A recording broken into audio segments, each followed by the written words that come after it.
Namo Sang Hyang Adi Budaya, Namo Buddhaya. Saya Ani Prima Dewi sedang mengikuti kelas sertifikasi CMD Kursus Dasar Agama Buddha di Lembaga Paryapunati Indonesia Batch 25. Sebelumnya saya adalah non-Buddha, begitu juga lingkungan tempat saya berada, baik di lingkungan keluarga, lingkungan sekolah, lingkungan kerja, dan juga lingkungan pergaulan saya. Namun sedari saya sekolah, saya mendapati bahwa saya memiliki ketertarikan terhadap agama Buddha. Dan saat itu, dari berbagai sumber literatur yang saya baca, saya dapat menyimpulkan bahwa ajaran Buddha sangat penuh dengan kewelas asihan.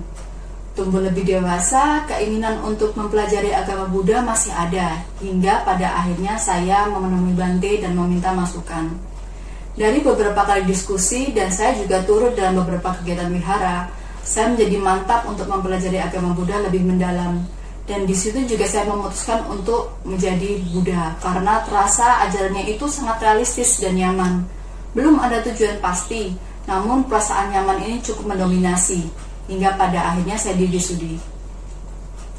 Karena saya masih sangat awam tentang agama Buddha, Bante menyarankan saya untuk mengikuti kelas KDAB.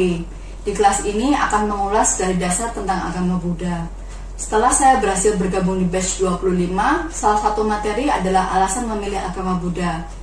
Di materi ini memberi saya pemahaman bahwa pemilihan agama pun bila tidak memiliki motivasi, maka kita tidak akan bisa melakukan praktik yang benar. Di materi ini juga kami dituntun untuk memahami dua faktor internal memiliki agama Buddha, yaitu sebab dan motivasi. Sebabnya tentu yang menjadi fondasi awal adalah keyakinan terhadap Triratna.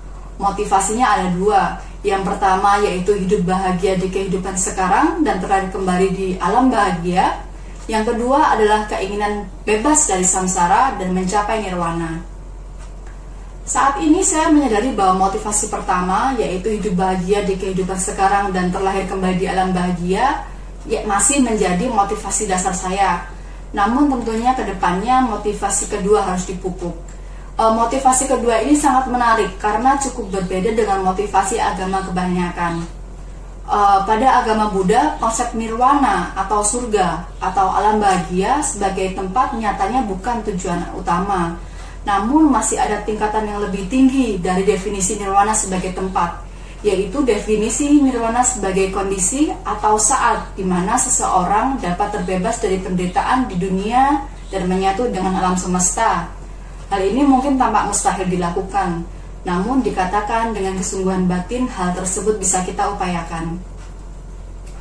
Motivasi tentunya diperlukan sebagai pendorong usaha dan pencapaian tujuan. Adanya motivasi yang baik akan menunjukkan hasil yang lebih baik. Saya masih perlu banyak belajar dan tentu akan terus belajar. Demikian sharing dari saya, semoga berguna. Mari ikut belajar di kelas sertifikasi KDAB di Lembaga Pendidikan Paryapunati Indonesia. Namo Sang Hyang Adi Budaya, Namo Buddhaya.